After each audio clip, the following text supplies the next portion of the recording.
There is one sentence FIFA keeps repeating at this World Cup. Nobody can question the integrity of the match officials. They said it after Egypt cried foul. And on Saturday night in Kansas City, they gotta prove it again. Switzerland equalized against Argentina. Then a video review wiped out their momentum, sent a man off, and handed the champions a clear road to the semifinal. The Swiss coach said they protect their referee. FIFA will say what they always say. And Argentina will keep winning. So let me take you to the exact moment the quarterfinal turned. The 72nd minute, Kansas City. Switzerland have just clawed their way level, 1 goal each, and for the first time all night the defending champions look human. Then the referee jogs to the little screen on the side of the pitch. He looks again, and he pulls out a red card. Not for a foul by Argentina, for a Swiss player falling over. Embolo, gone. And with him, Switzerland's best chance of knocking out Lionel Messi. Here is what actually happened, because the detail matters. Argentina's Leandro Paredes goes into a challenge on Embolo near the touchline. The referee, a Portuguese official named João Pinheiro, reaches for a yellow card and shows it to Paredes. Normal, except the video assistant referee is watching, and the replay shows something else.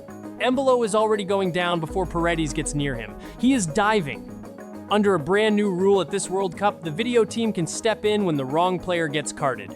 So Pinheiro is called over. He looks at the monitor. He cancels the yellow on Paredes, and he gives it to Embolo instead, for simulation, for diving. And that is the trap.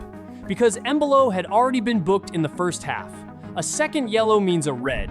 So a dive in the 72nd minute with the score level leaves Switzerland to play the rest of a World Cup quarterfinal a man short. You can guess how the next part went. Everything Switzerland had built in that second half was about to work against them. They had the momentum, they had the equalizer.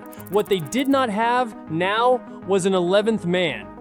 They held. For a while, they actually held. 10 men, backs to the wall, dragging the defending champions all the way to extra time and dreaming of a penalty shootout. And then, in the 112th minute, Julian Alvarez curled a shot from outside the box into the top corner, and the dream was over. Lautaro Martinez added a third in the dying seconds. 3-1. Argentina march on. And give Argentina this. The goal that finally broke Switzerland was not a gift from any referee. Alvarez took it from distance, first time, into the far corner, the kind of strike most players do not have in them. It was his first goal of the tournament, and he saved it for the moment his team needed it most. You can believe the red card was harsh and still admit that finish won the game on its own. But before we go further, understand how unusual that red card was. A player being sent off at a World Cup for a second yellow earned by diving is close to unheard of. You have to comb back through decades of tournaments to find it happening at all. It is that rare, which is part of why the Swiss felt singled out. Of all the World Cups, all the dives, all the theatrical falls that go unpunished every single week, this is the one the system decided to catch. Now here is the part that makes this so hard to argue about. The red card was probably correct. That is not me being generous. Watch the replay and Embolo goes to ground before the contact comes. Most neutral experts said the same thing. One broadcaster put it bluntly, do not dive. The rule is the rule, and Embolo broke it. And this was not even the first time the rule had bitten someone. Earlier in this same tournament, the exact same protocol was used in a group stage game between the United States and Paraguay. The video team reversed a yellow card there too, and handed it to the player who had dived. Nobody filed a complaint that day. Nobody called the game rigged, because that time, it did not send a giant through to the last four. So if the call was right, where is the controversy?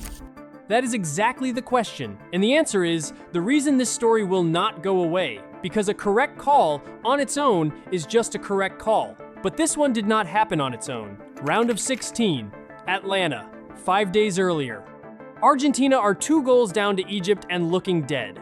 Then they score 3 without reply, one of the great comebacks in World Cup history. But Egypt walk off furious. A disallowed goal, waved away penalty shouts. Their coach booked for making FIFA's own anti-racism gesture at the referee. The Egyptian Football Association says it cannot stay silent and accuses the officials of double standards. And FIFA answers. The man who answers is Pierluigi Collina, the head of FIFA refereeing, one of the most famous referees who ever lived. His words are worth holding on to, because you are going to hear the echo of them all the way to the end of this story. Nobody can question the integrity of the FIFA World Cup match officials. Nobody can question it. He adds that this kind of criticism can lead to threats against referees and their families, and that this is not right. Which is true. It is also a very effective way to make sure the questions stop. For a governing body that insists there is nothing to see, FIFA spends a remarkable amount of energy telling everyone not to look. And this is not one grumpy coach with a grudge. All tournament, the same suggestion has trailed Argentina from city to city, that the calls keep finding them. That the champions get a benefit of the doubt nobody else seems to get. FIFA has heard every version of it. And every time, the answer comes back in some form of the same sentence. Nobody can question their integrity. That is not a response to the complaint. It is a wall built in front of it. So back to Switzerland. Was the Embolo red card correct? Probably, but that is not the only thing that happened on that pitch. One well-known American analyst pointed out that Argentina's players were going to ground all night too, throwing themselves into contact, and not one of them saw a card for it. His line was simple. If every Argentine got booked for diving, there would be nobody left to finish the game. Another reporter said out loud what a lot of people were already typing. This is why people say it is rigged for Argentina. Now, plenty of level-headed voices pushed back. They said the red card was fair, that Embolo cheated and got caught, and that a dive is a dive no matter who it helps. And they are right. But watch what happens if you hold both ideas at the same time. The call can be correct, and the pattern can still be real. One does not cancel the other. And there is a fair question sitting underneath all of it. Diving happens a dozen times in any match. Bodies go down, arms fly up, contact gets sold.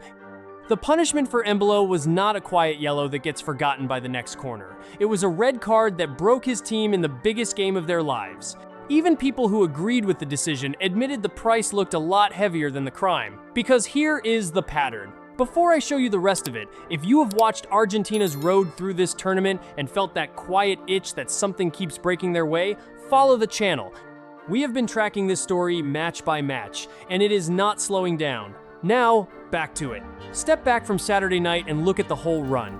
Argentina needed extra time to survive Cape Verde, the smallest nation ever to reach that stage, in a game they very nearly lost. They needed a miracle comeback to escape Egypt in a game drowning in officiating complaints. And now they have needed a red card and 30 extra minutes to put away a Switzerland side that was, for long stretches, the better team. Argentina had gone ahead early, Alexis Mac Allister heading in a messy corner inside the first 10 minutes, and for a while it looked routine. It was not. Switzerland grew into the game, pinned the champions back, and leveled it through Dan Ndoye. On the run of play, they had earned that equalizer. What they had not earned was what came next.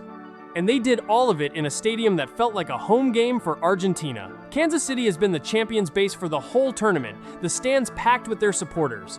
Yakin made a point of it afterward. To control a match like that, in that environment, and still go out the way they did, only made it sting more. 3 knockout games, 3 moments where Argentina stood right on the edge. And 3 times, they walked through to the other side while their opponent was left pointing at the officials. The defending champions are into the semifinal for the 2nd World Cup in a row, and every round, the same 2 things happen. Argentina survive, and somebody files a complaint. Egypt's complaint was a warning sign. A national federation on the record accusing FIFA's officials of bias at a World Cup.